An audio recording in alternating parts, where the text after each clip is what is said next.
Nizamabad car డిక్కీలో మృతదేహం case దర్యాప్తు ఓ కొలిక్కొచ్చింది. Car డిక్కీలో లభ్యమైన శవం ముబారక్ నగర్ కు చెందిన 45 ఏళ్ల కమలాగా గుర్తించారు పోలీసులు. తన తల్లిని వ్యభిచారానికి ప్రేరేపించిందని కమలాపై అదే గ్రామానికి చెందిన డ్రైవర్ రాజేష్ కక్ష పెంచుకున్నాడు. కమలకు ఫోన్ చేసి మాధవనగర్ బైపాస్ రోడ్డు వద్దకు రావాలని చెప్పాడు.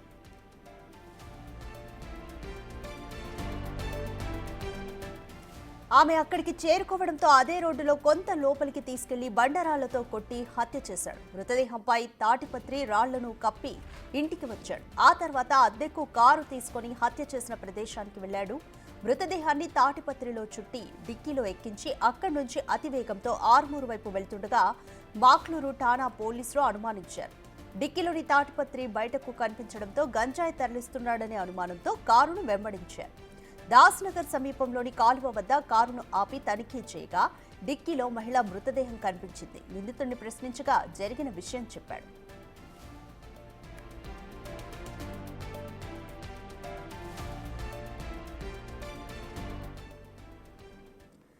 మోర్ డీటెయిల్స్ మా ప్రతినిధి రాజేష్ అందిస్తారు. రాజేష్, నిజామాబాద్ లో కారు డిక్కీలో మృతదేహం కేసు అయితే ఒక కొలిక్కొచ్చినట్టే అనుకోవచ్చు. డ్రైవర్ రాజేష్ అలాగే కమలకు ఉన్న విరోధం పట్ల పోలీసులు ఏం చెప్తున్నారు? నిజామాబాద్ జిల్లాకు సంబంధించి రాష్ట్ర వ్యాప్తంగా సంచలనం రేపిన కారు డిక్కీలో మృతదేహం సంబంధించి మృతదేహం కేసు కొలిక్కి వచ్చింది చెప్పుకోవచ్చు. కారు డిక్కీలో దొరికిన శవం ముబారక్ నగర్ చెందిన కమలగా గుర్తించారు.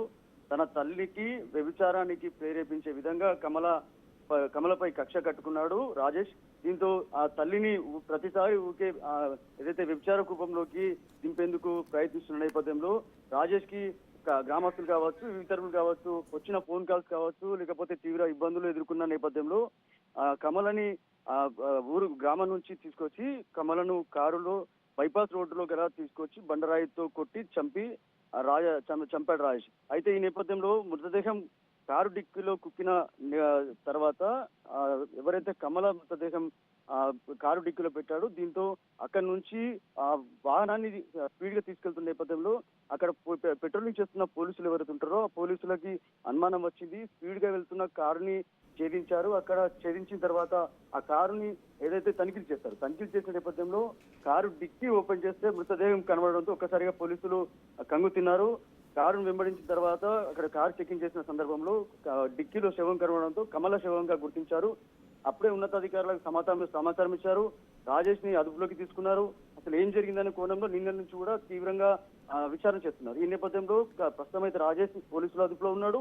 అలాగే మృతదేహాన్ని పోస్టుమార్టం నిమిత్తం నిజామాబాద్ జిల్లా ప్రభుత్వ ఆసుపత్రికి తరలించారు. కేవలం ఈ వ్యవహారం అంతలో పూర్తిగా ఏదైతే కమల ఏదైతే వ్యభిచార కూపం సంబంధించి ఎవరైతే తన తల్లి రాజేష్ వాళ్ళ తల్లి ఎవరైతున్నారో తల్లిని ప్రతిసారి బయటకు తీసుకెళ్తా అంటూ వ్యభిచార కూపంలోకి దింపేందుకు ప్రయత్నించిన నేపథ్యంలో రాజేష్ కి కమలపై కక్ష పెంచుకున్నాడు. దీంతో కమలని ఊరి చివరన తీసుకొచ్చి అక్కడ బండరాయితో కొట్టి చంపాడు. దాని తర్వాత నిజాంసార్ కెనాల్లో పారేయాలని ప్లాన్ చేశాడు. కానీ అంతలోనే పోలీసులకి దొరకడం జరిగింది. పోలీసులు కార్ చెకింగ్ చేస్తున్నాక మృతదేహం దొరికింది. మృతదేహం దొరికిన తర్వాత దీనిపై విచారణ చేస్తారు. ప్రస్తుతానికైతే ఈ విచారణలో ఇప్పటి వరకు తేలింది ఇదే అని చెప్పుకోవచ్చు. పోలీసులు కూడా ఇదే చెప్పవచ్చు. కానీ మరికొద్ది సేపట్లో ఇవాళ కావచ్చు, ఇవాళ సాయంత్రం లోపు సిపి ప్రెస్ మీట్ పెట్టే అవకాశం ఉంది. ఒక్కసారిగా రాష్ట్ర వ్యాప్తంగా ఈ సంఘటన కలకలం రేపిందని చెప్పుకోవచ్చు. ప్రస్తుతానికైతే కేసు నమోదు చేసుకుని దర్యాప్తు చేస్తున్నారు. ఎవరైతే మృతదేహం సంబంధించిన ఎవరైతే కమల ఉందో కమల కుటుంబ సభ్యులు కూడా పోలీస్ స్టేషన్ కి వచ్చారు. తీవ్రంగా విరోధిస్తున్నారు. దీనికి సంబంధించి ప్రస్తుతానికైతే కేసు అయితే విచారణ చేస్తుందని చెప్పుకోవచ్చు. Thank you Rajesh.